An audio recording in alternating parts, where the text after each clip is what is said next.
So after scoring the deal of a lifetime on a few walnut slabs, I got them back to my shop and I had to get them flattened. You want to make sure that you're using a plunge router for this, not a trim router. This is a Hitachi plunge router. I'll put a link to this one below. It did the job really well.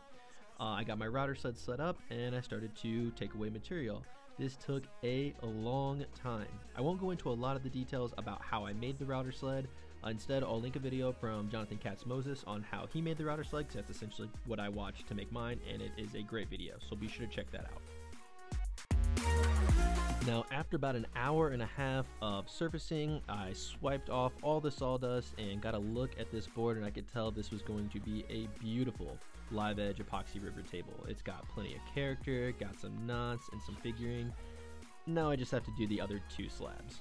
Those next two slabs were really twisted. Thankfully these were really thick, so that wasn't an issue, but it was catching my sled on those high corners. So I just took my electric hand plane and roughly planed those down. That way I could get my sled across the whole surface, and then we continued the flattening process. This took, again, a really long time. I think it was an hour and a half per side for each slab. So that's 6 sides total. It was an endeavor, but be sure to do your due diligence, be patient, and you'll be able to get this done too. Just got there were 9 bags of sawdust from flattening those slabs. Loaded in the truck to take to my buddy's house for his chicken coop. And as I was loading the last bag,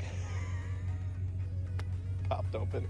I think this is gonna be a real leaf blower kind of fix. And after getting that mess cleaned up, I could take a look at all 3 slabs and get an idea of which 2 we wanted to use for our table.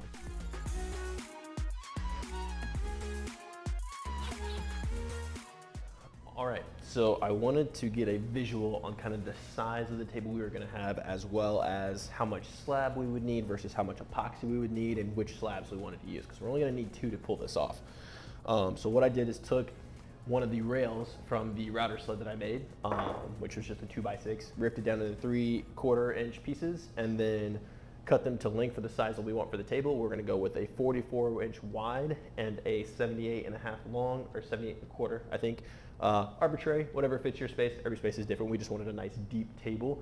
That way we could set bigger things in the middle and still have room for plates on either side. So we're gonna bring the misses out here and we're gonna kind of rearrange and flip slabs and kind of figure out what we like and what looks best. And this is a really inexpensive way to take a look at what your overall project is gonna turn out as. This is a tip that I did not come up with. I picked this up from Cam over at Blacktail Studio. He is kind of one of the main, I'd say 2 leading kind of YouTube epoxy table creator people out there. So if you haven't checked his channel out, definitely go do it. He does really great work. And we're gonna try to imitate that here. So let's figure this out. So if there's one theme throughout this entire project, it's take your time. Take your time milling the slabs, take your time deciding which slabs to use, take your time in orienting how you want those slabs to appear in your final piece, because that's going to determine where your epoxy goes, where your edges are, and again, you want to have a table that you're satisfied with if you're investing this much money and you're using this much time and effort and energy. So the missus and I took a long look at this, rearranged things a couple different ways, and ultimately decided on this configuration.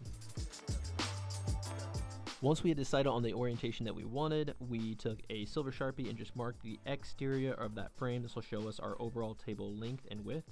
Now here I'm going through and marking out all the measurements I'll need in order to calculate the amount of epoxy I'll use. I'm not going to go into a lot of detail here. Instead, I'll just say go check out my Epoxy River TV stand video, and I give a nice long walkthrough on how I calculate how much epoxy I'll need.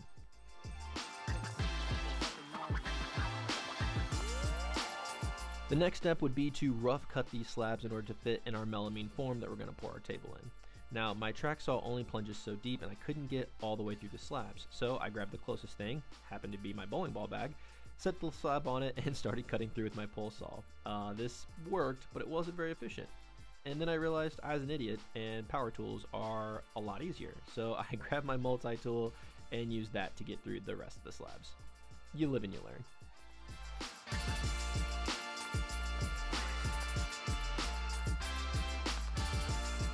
Following step of slab preparation is going to be to clean up our edges. Now, bark on any tree will eventually fall off, so in order to get a nice strong adhere to the wood by the epoxy, we're going to sand off all of that leftover bark and get down to nice solid sapwood, which is the lighter color wood in walnut's case.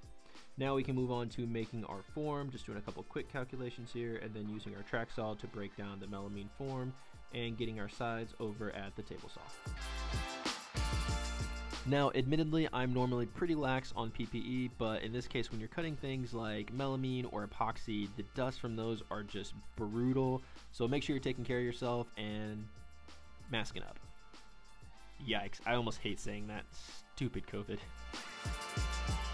Anyway, moving right along, when it comes to putting together the melamine form, I like to run a bead of silicone in between the wall and the base, as well as in between each wall. I secure this at first with brad nails from the underside, and then I follow it up with pocket hole screws. I like using pocket hole screws for this application because the pan head on the screw pulls everything nice and tight, so I do this from the bottom and I do it from the sides. I also run a bead of silicone on the inside corners of the melamine sheet, just to make sure that we have absolutely no possible option for a leak.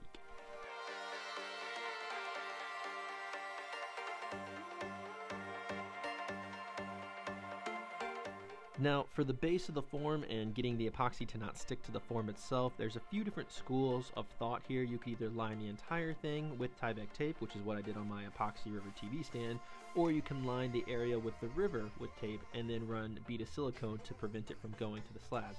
This is what I attempted to do. It ultimately ended up not being too successful, but we were still able to get the slab table out of the form once the epoxy had cured. So I think either way would honestly work. Just make sure you're spraying some mold release in there, and that'll go a long way to save you some headaches. So we are just about ready to do our pour. Now, as you can see, we relocated. We're inside up in the loft of my house because epoxy is very temperature sensitive and it is way too cold in my garage for this to cure up properly. I spent a lot of time getting clamps around the slabs, tightening everything down to make sure epoxy doesn't flow out underneath. The epoxy we're using for this pour is going to be liquid glass epoxy. They are not a sponsor, but they do make an awesome product. To do a pour this size, we're using two 5-gallon buckets. I pour in all the resin and I pour in the hardener in the correct ratios. This is a 1-to-3 mixture, and start mixing. The instructions say to mix for at least 5 minutes. I typically go about 8 or 9. This introduces a lot more bubbles, but because this is a slow cure, those bubbles will work their way out without any issues. In order to get the color we want, I'm actually using an artist charcoal. I know a lot of people will use the mica powder, but I don't like the swirly stuff. That's not what we were looking for this. We wanted a nice deep black color. Or you could use the acrylic paint, but I have heard that those can bleed into the slab a little bit, and we didn't want that either. So we use this artist charcoal off of Amazon. I'll throw a link to this down below. The color came out really, really nice, so I'd recommend.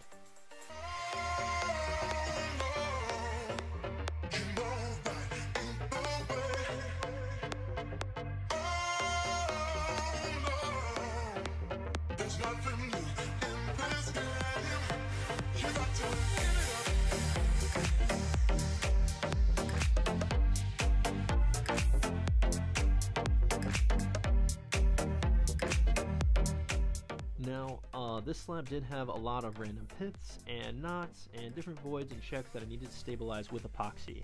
This is very tedious. This takes multiple pours even after the main pour is done, which you'll see later, but I really, really like the way this looks when the final table comes to fruition. One eternity later. Okay, so it's been 3 days since we did our pour. Everything is curing pretty well. We didn't have any kind of big hiccups, no spills, no exothermic reactions, which is when the epoxy heats up too fast and expands and explodes and all kinds of bad stuff happen.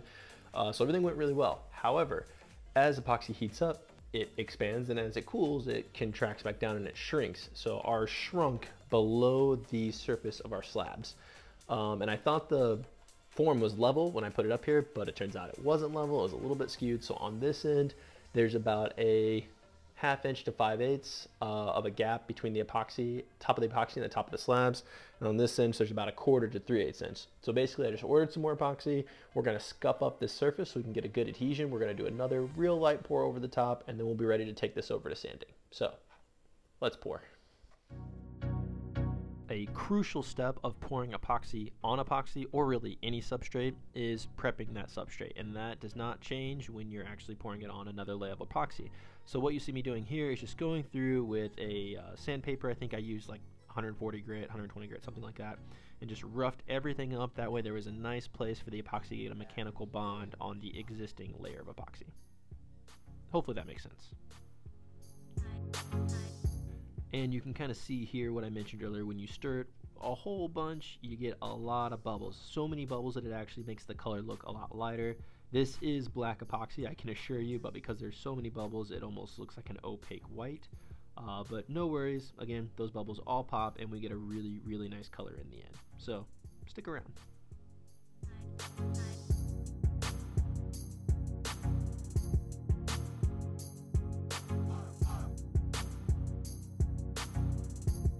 So while we're waiting for this round of deep pour epoxy to cure, I thought it'd be interesting to get online and see how much this table would cost if I were to buy it. And Etsy's pretty much the only game in town for epoxy river tables.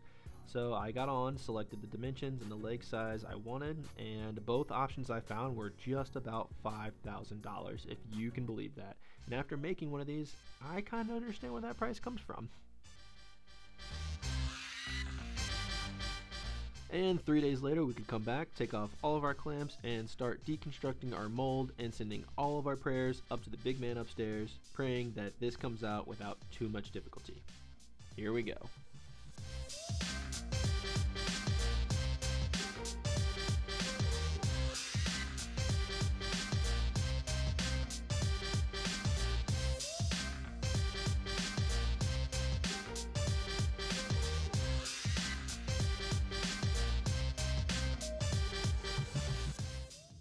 All right, so it came out of the form.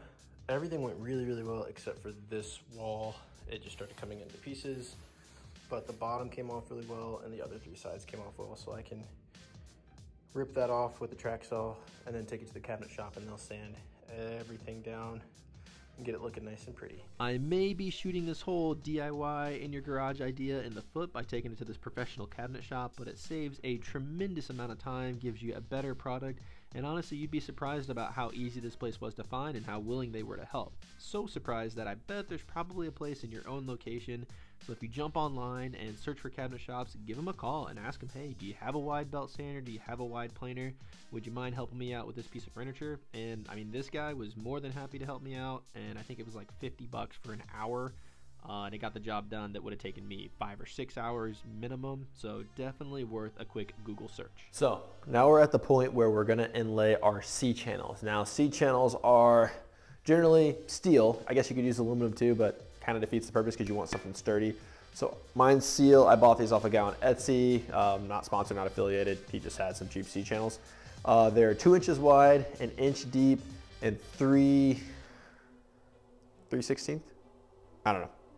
They're thick steel. So what C channels do is they will help to stabilize a table over the long term. It will not totally prevent it from moving, but it will really help it out and help keep things straight. It is dead flat now, so we're gonna use our plunge router along with our track saw track just as a guide. You could use any other straight edge. You could use one of the other C channels as a straight edge to hog out these grooves so they sit flush in the table. And then once the legs get here, eventually, whole other story, we'll route out recesses for the legs to sit into, then we can do edge profiling, final sanding, finish, and at some point we'll be done with this table. Let's lay out for these C channels. So I know you're wondering, hey Donnie, what's going on with the legs? You kind of alluded to something there, and that's fair. The reality is it wasn't a big deal. I ordered these off a guy on Etsy, again, not affiliated. I don't know this guy, he's out of Washington State. And they were supposed to ship by like the 20th of January and they got delayed, and then he shipped them to the wrong address, so he had to fabricate new ones, and it just took a long time. And you know, accidents happen, nothing against this guy, but... One eternity later. Just heard the truck in front of the house and something hit the front door, so I'm hoping that means our legs are here. Let's take a look.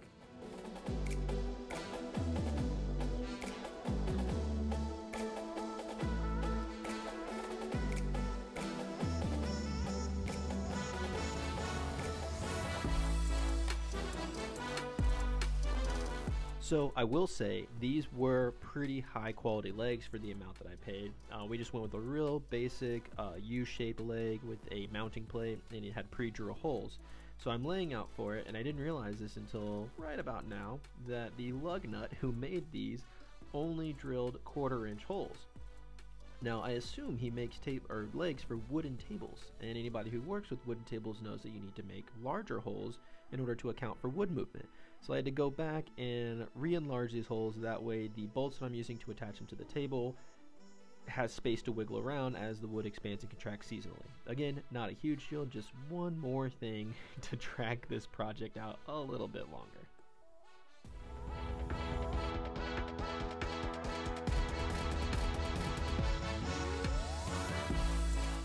After getting those holes enlarged, we could start marking for our threaded inserts and drilling those holes.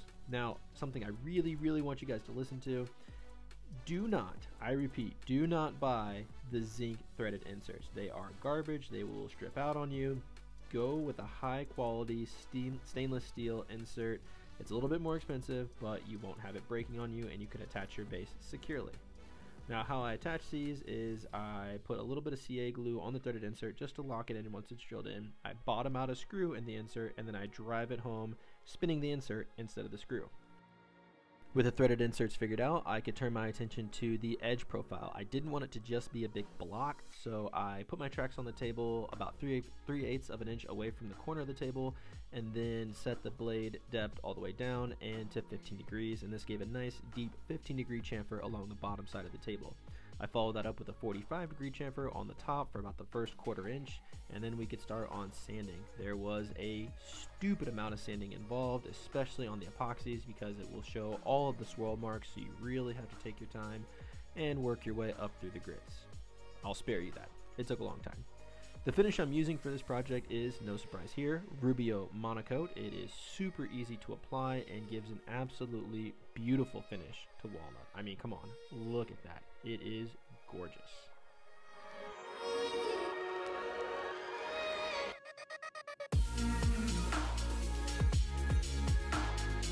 Now, real quickly, hang tight, we're almost to that B-roll. One thing I did differently with the Rubio this time is I squeegeed it on, but then I followed up with my orbital sander on a low setting and a white Scotch-Brite pad, just to really buff it into the surface, to really bring out the sheen in the table, and this worked surprisingly well. Now let's take a look at that B-roll.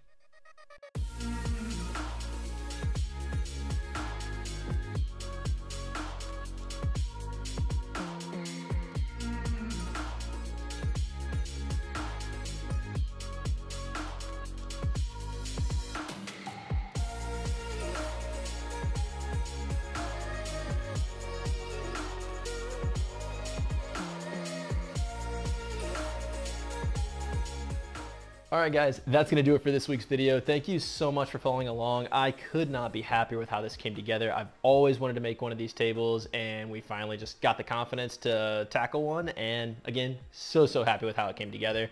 This was a bear of a project. It took a very long time, and we just had a newborn, so that added a whole different layer of complications. One thing I didn't count for is how heavy this table was. Because epoxy is so climate control sensitive, I had to take it in and out of my garage a lot, and this probably weighs upwards of 350 pounds, and it's not exactly an easy piece to move about. So it was just a big hassle. I kid you not, my Apple Watch actually alerted me one time asking me if I was in the middle of a workout. So if you're planning on tackling one of these yourself, be sure to have an extra pair of hands to help you move it about. That's gonna do it for this week's video. Remember to like, comment, subscribe, do all the things, and we'll see you in the next one. That better? Freaking manager.